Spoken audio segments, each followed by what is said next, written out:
పప్పుల పొడి ఇదొక్కటి ఉంటే చాలండి. ఆడవాళ్ళకి పొద్దున పూట ఉండే టెన్షన్స్ సగం తగ్గిపోతాయి.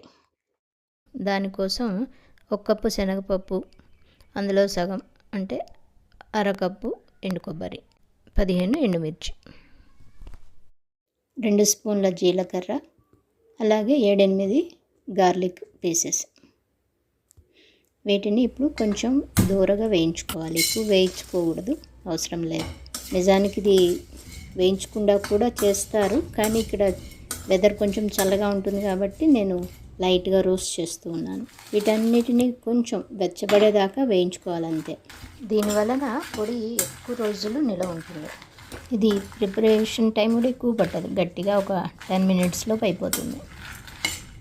ఈ పొడి ఒకటి చేసుకున్నామంటే టిఫిన్స్లో కానీ భోజనానికి కానీ ఏముంది అని వెతుక్కునే అవసరం ఉండదు. అవసరానికి గబుక్కుని ఇది వాడేసుకోవచ్చు.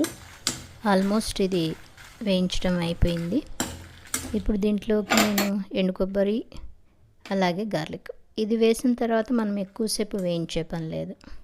ఆల్మోస్ట్ వేయించడం అయిపోయింది. ఇప్పుడు స్టవ్ ఆఫ్ చేస్తూ ఉన్నాను. స్టవ్ ఆపిన తర్వాత కూడా మధ్య మధ్యలో తిప్పుకుంటూ ఉండాలి.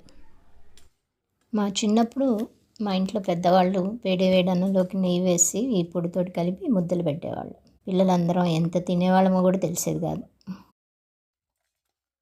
ఇవి అన్నీ ఇప్పుడు చల్లగా అయిపోయాయి. నేను గ్రైండ్ చేస్తూ ఉన్నాను. ఇక్కడ నేను 1.5 స్పూన్ సాల్ట్ వేస్తున్నాను.